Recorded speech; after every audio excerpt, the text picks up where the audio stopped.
Betrayal doesn't always come from strangers. Sometimes it comes from the very person you grew up with. The one you trusted to stand by your side. My own brother! The boy I once defended, laughed with, and shared a roof with. Tricked me into signing away my inheritance. While I was drowning in grief, after our father's death, he saw an opportunity, and he stole everything. The land, the ranch, our family's legacy. But what he didn't know was that my father had entrusted me with a secret. Hidden papers. A deed so powerful, it could destroy every lie my brother built. And when the truth surfaced, his empire of deceit collapsed, piece by piece, while I stood there, watching the man who betrayed me lose everything he thought he had won. Before we continue, make sure to subscribe to our channel and leave your comments. The Montana plains stretched endlessly, golden fields rolling beneath a pale autumn sky. A sharp breeze carried the scent of pine and dry earth, rattling the leaves in the churchyard as mourners stood in hushed clusters. Amalia Carter pulled her coat tighter around her shoulders, but it did nothing to ease the chill. She stood before the newly carved wooden cross, eyes fixed on the name etched deep into it, James Carter. 1948-2023. Her father was gone. The man who had built the Carter Ranch with his own hands, who had taught her how to ride a horse before she could read, who had stood unshaken even when her mother passed away. The man who had told her more than once, "One day, this ranch will be yours, Amalia. Promise me you'll keep it alive." She had promised. Now the wind whipped across the fields, like a cruel reminder of how quickly life changes. When the final prayer ended, the mourners began to leave. Some clasped her hand, offered soft words, promised they'd check in on her. But one figure lingered in the background, standing stiff. Eyes not on the grave, but on the horizon where the ranch stretched across acres of stubborn land. Her older brother, David Carter. He hadn't been home in nearly 15 years. Not since he stormed off at 19, declaring he was done with farm life and small-town expectations. Denver had claimed him, then Chicago, then God knows where. He sent postcards for a while, stock market successes, ski trips in Aspen, expensive restaurants, then silence. But when death called, he returned. At the funeral, he wore a dark tailored suit that stood out like a crow among sparrows. His handshake was firm, his condolences polite, but his eyes wandered too often toward the ranch house and the fields beyond. Amalia felt it then, the unease creeping in like a draft through broken windows. He wasn't here for closure. He wasn't here for her. He was here for the land. 2 weeks after the funeral, just as the ache of grief began to dull into exhaustion, there was a knock at the cabin door. The sun was sinking, painting the fields in copper light. When she opened the door, David stood there with a man in a navy suit at his side. The stranger carried a briefcase. His smile was too polished. "Just a little paperwork," her brother said casually, stepping inside without waiting for an invitation. "Probate documents. You know how slow courts can be. This will make the process easier." The lawyer laid the papers on the kitchen table. Words and lines filled the pages. Estate transfer, property rights, execution of deed. Amalia hesitated. "Dad already told me the ranch would pass to me." David chuckled softly, shaking his head like an older sibling humoring a child. "Of course. And that's what this is. Just routine confirmation. Trust me, little sis. You don't want to drag this out in court. Months of red tape, thousands in fees. This way, it's simple, clean." She stared at the pen he slid across the table. Her father's voice whispered in the back of her mind, "Be careful. Your brother's ambitious. Too ambitious. But grief dulls judgment and trust, especially when it's bound by blood, can be blinding." Her hand shook as she signed. Once, twice, page after page. The lawyer gathered the papers quickly. snapping the folder shut. His smile was sharp. "Congratulations," he said. The words didn't register until 3 days later. It was a Thursday morning when the phone rang. Amalia was in the barn brushing down Duke, her father's old chestnut horse, when the voice on the other end delivered the blow. "Ms. Carter, we're calling to confirm the property transfer.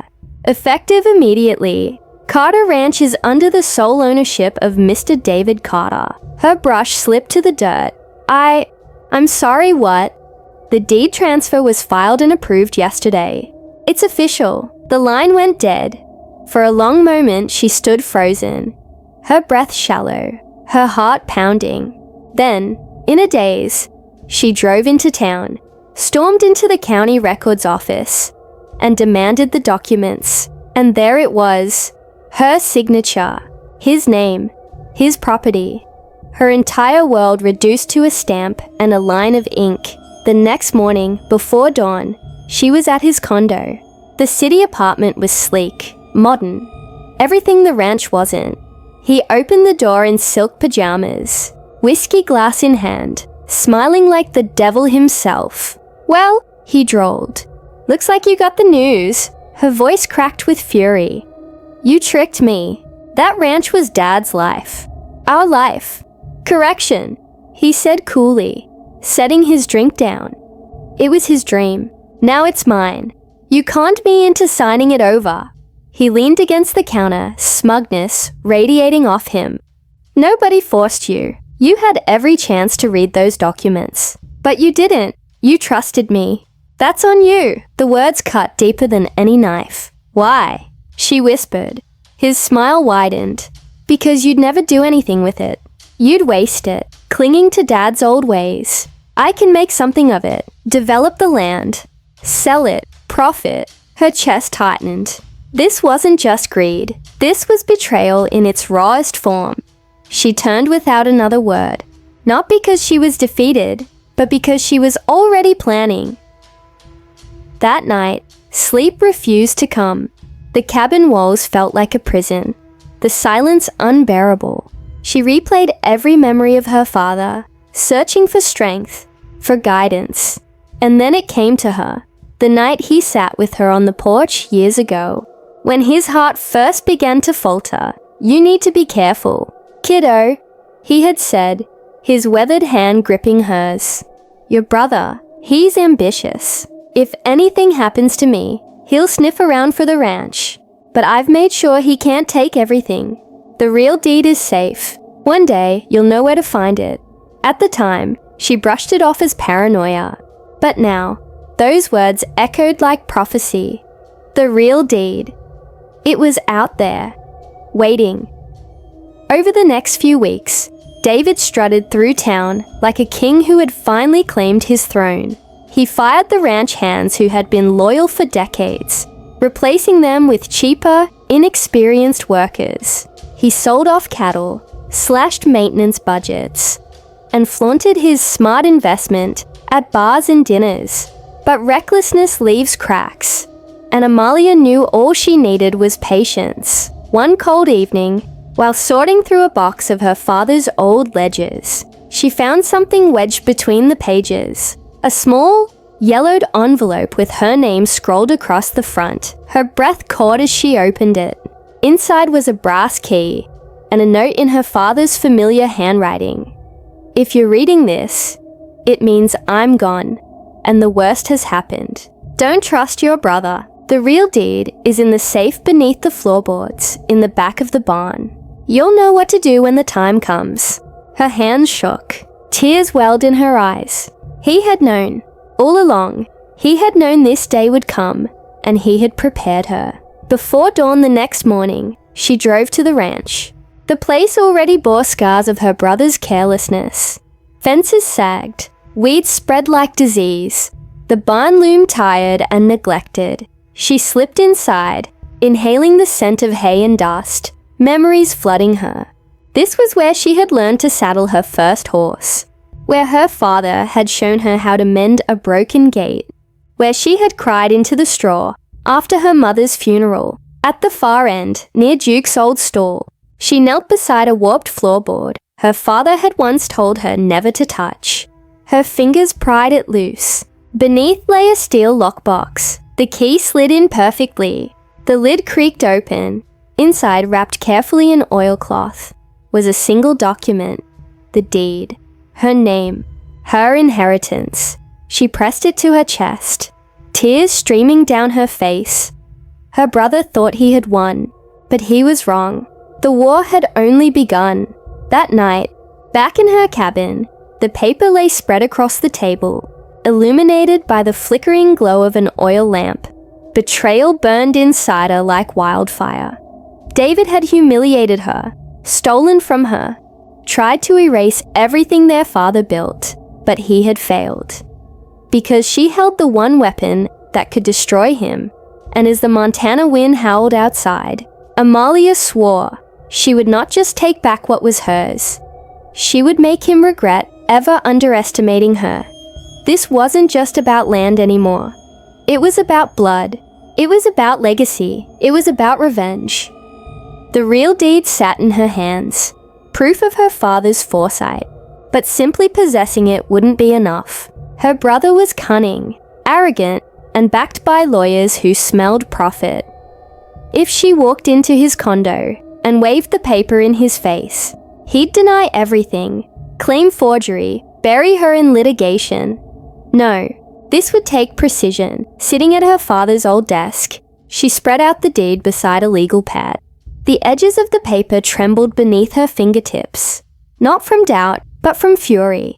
She wasn't just fighting for land. She was fighting for him, for the man who had poured his life into the soil, who had trusted her to keep it alive. The young woman whispered into the quiet night, "You'll pay for this, David. Every last drop of greed will burn you." The first step was finding someone who would believe her. In a town where the Carter name carried weight, allies still remained. She visited Tom Whitaker, the family's longtime lawyer, who had retired years earlier, but still lived in town. His hair was thinner now, his back stooped, but his mind was sharp as ever. When she laid the deed before him, his eyes widened. "Your father was a smart man," he murmured, scanning the paper. "This is ironclad, dated, notarized, legitimate. Your brother doesn't stand a chance if we handle this right." "But he already filed transfer papers," she said. "The county approved them. He's the legal owner now." Tom leaned back, steepling his fingers. "On the surface, yes. But this deed predates his claim. It nullifies everything. With this, we can not only overturn his ownership, but expose his fraud. He tricked you into signing under false pretenses. That's actionable." For the first time since her father's death, hope sparked in her chest. While Tom prepared the case, Amalia kept watch on her brother. She saw him swagger through town, boasting about development deals, drinking too much, burning through money faster than he could count it. He threw parties at the ranch house, filling the rooms with strangers who laughed and spilled wine on her mother's old carpets. He was careless, always had been, and carelessness leaves a trail. Through whispered conversations at the feed store, through friends still loyal to her family, she learned that David had taken out loans against the ranch already. He was over-leveraged, gambling on land he didn't truly own. The trap was setting itself. The court hearing was scheduled on a grey morning, the kind where clouds press low and heavy, promising rain. Amalia arrived early, dressed simply, clutching her father's deed like a talisman. David swept in late, expensive suit crisp, hair slicked back, arrogance radiating from every step. His lawyer carried a thick binder of documents, smirking as if the case was already won. When their eyes met across the courtroom, his smirk widened. "You really think you can beat me, sis?" he whispered as he passed. She said nothing, but inside, fire burned. The judge was a stern woman with silver hair and sharp eyes. She listened as David's lawyer presented the case, how Amalia had willingly signed over her inheritance, how the transfer was legal, how David was now the rightful owner. The words made Amalia's stomach twist. Each sentence painted her as careless, incompetent, undeserving. Then it was her turn. Tom rose, voice steady but commanding. He laid the real deed on the table. Gasps rippled through the courtroom. "This," he said, holding it up for all to see, "is the original deed to Carter Ranch. Signed and notarized years before James Carter's passing. It names Amalia Carter as the sole heir. My client was tricked into signing documents she believed were routine probate papers, not a transfer of ownership. This deed renders Mr. David Carter's claim invalid." David shot to his feet. "That's a forgery," he barked, face red with fury. Tom's eyes glinted. "Then you won't mind us bringing in the notary who signed it. He's waiting outside." The judge raised an eyebrow. "Bring him in." The door opened. An elderly man entered, walking with a cane. His voice trembled, but his memory was clear. "Yes, I notarized that deed myself. James Carter wanted his daughter protected." The courtroom buzzed with whispers. David's smugness drained, replaced by desperation. For hours, the arguments raged. David's lawyer tried everything, challenging the deed, questioning Amalia's credibility, stalling with legal jargon. But every tactic collapsed under the weight of evidence. Finally, the judge's gavel struck. This court recognizes the original deed as binding. Ownership of Carter Ranch is hereby restored to Amalia Carter. Furthermore, Mr. David Carter's actions constitute fraud and will be referred for further investigation. The sound echoed like thunder. Amalia exhaled, tears filling her eyes. It was over. She had won. Her brother slumped in his chair, pale and hollow, the empire he thought he owned crumbling around him. Outside the courthouse, rain began to fall. David caught up with her on the steps, grabbing her arm. His face was twisted, no longer smug but desperate. "You think this is over?" he hissed. "You humiliated me. I'll make you regret this." She pulled free, her voice steady, stronger than it had ever been. "No, brother, you did this to yourself. Dad trusted you once, and you betrayed him. You betrayed me. Now all you have left are your lies." He stared at her, chest heaving, before storming off into the rain. For the first time, she didn't feel fear, only relief. Weeks later, the ranch breathed again. The cattle returned, the fences were repaired, the fields cared for. Loyal hands came back, grateful to see her in charge. One evening, Amalia stood on the porch as the sun sank over the mountains, the sky ablaze with color. In her hand was the deed, not just paper, but proof of survival, proof of justice. Her father's voice echoed in the wind. "Promise me you'll keep it alive." She whispered back, "I will, Dad, always." The land stretched before her, hers once more, not because it was given freely, but because she had fought, bled, and endured to keep it. And in that victory, she knew the Carter legacy would never die. If you liked my story, please like the video, subscribe to our channel, and share it with as many people as possible. Thanks for watching.